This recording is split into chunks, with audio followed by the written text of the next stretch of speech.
Hi, I'm Herb Stevens, the skiing weatherman, with another edition of Weather Weenies. Today we're coming to you from Pico Resort in Vermont. You may have forgotten about Pico.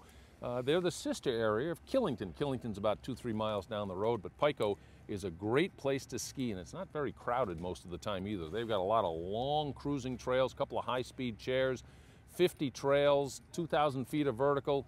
It's great snow because it just doesn't get the traffic that a lot of other Vermont resorts do. So check that out. But now it's time to talk about the weather. And we have the same general jet stream pattern we've had for, gosh, it's 5 weeks now. We've got a ridge that's been dominating in the west, a trough in the east. So the question becomes, all right, if you've got a trough in the east, are we going to have a surface storm to take advantage of all this upper level energy? And the answer is yes, because in the southern stream of the jet stream, we've got this impulse coming through right now. This is the week of the 11th, and it's the middle of the week, and this thing's going to go over to the Gulf of Mexico. And late this week, we're going to see a surface low form in the Gulf of Mexico. Then the question becomes, we know we got cold air in place over the east. How much of a turn is it going to take as it reaches the Atlantic coast? If it takes the full Monty and comes up to Cape Cod, well, everybody gets snow all the way from the mountains of northern Alabama. There's actually a ski area in northern Alabama, all the way up into eastern Quebec. Right now, I think that high pressure over Ontario and Quebec is going to exert enough of an influence to suppress this storm so that the snow shield, I'm going to use Interstate 90.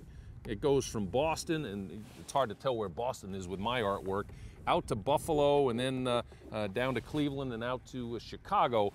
But in the east of the Appalachians, let's use Interstate 90 as the northern extent of the storm. So the mountains of North Carolina and Alabama, Virginia, West Virginia, Pennsylvania, most of eastern New York, and on up into New Jersey and New England, up to central New England should get a pretty good snow event coming up during the upcoming weekend as this trough dominates, the surface storm forms, brings the Gulf moisture up the coast, and we get some snow. Then things start to change because this high magnitude and high amplitude jet stream pattern is going to flatten out for a while, and that'll happen the week of the 18th. Now, it's not going to stay very flat for long because, believe it or not, a flat jet stream pattern is an unstable pattern. The jet stream likes to have kinks in it to feed off the different temperature regimes from the north to the south. So we'll start with next week with more of a west to east zonal flow, and that'll allow some Pacific air to come in from the ocean and come across the mountains. And that's good news in the west, because once you lift this Pacific air with the moisture into these very high mountains of the Cascades and the Bitterroots and the Rockies and all the way down into the Sangre de Cristos, well, it's cold enough for snow, even though the snow levels initially in the Cascades will be a little bit high.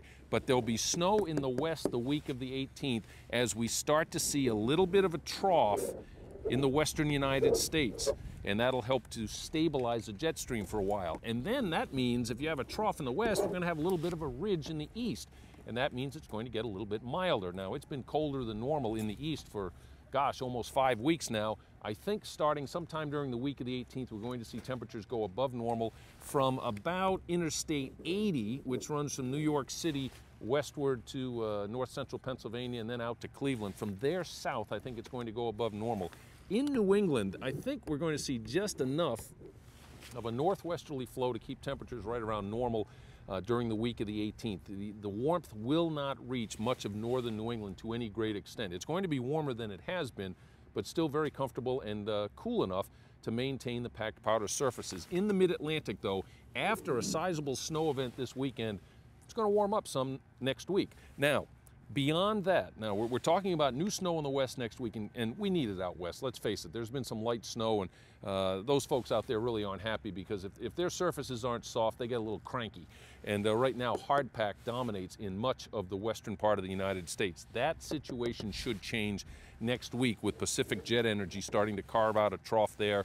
And again, we'll have this warm up in the east. But by the end of the month, I think we're going to see the ridge start to pop up again and develop a trough in the east. And as I look at some of the analogs of previous winters, given the low solar factor, the fact that we've got SO2 in the stratosphere because of 2 volcanic eruptions last spring, that tends to correlate very well with a trough in the east and a ridge in the west. And some of the years that I've looked back on that had that sort of a setup had a cold February in the east. So In the short term, the eastern half of the country, after a significant storm, is going to see temperatures moderate for a week to maybe 10 days. But in New England and in New York, I don't think we're going to see the typical January thaw with the 50-degree temperatures and the rain and all of that. It will get milder than normal, but it'll be a quiet kind of mild. I don't think it's going to be especially stormy. In the west, finally, they'll get some new snow. Enjoy that snow, because by the end of this month, which is about 2.5 weeks down the road, the pattern's going to revert to western ridge, eastern trough. So in essence, Mother Nature's going to make everybody happy over the next couple of weeks. We'll get fresh snow in the west, we'll get some new snow in the east, some comfortable temperatures in the east, where some people have been a little cold on the slopes of late. That should be alleviated during the second half of the month. So that's this week's Weather Weenie. And don't forget, you can see your favorite skiing weatherman video at snowcountry.com. You can click on the version that you'd like to see. We taped them this week here at Pico in Vermont. Next week, if we can find a dry board in Jackson, Wyoming, we'll be at Jackson Hole. And that's where the next installment of the Weather Weenies will come from. We'll see you then.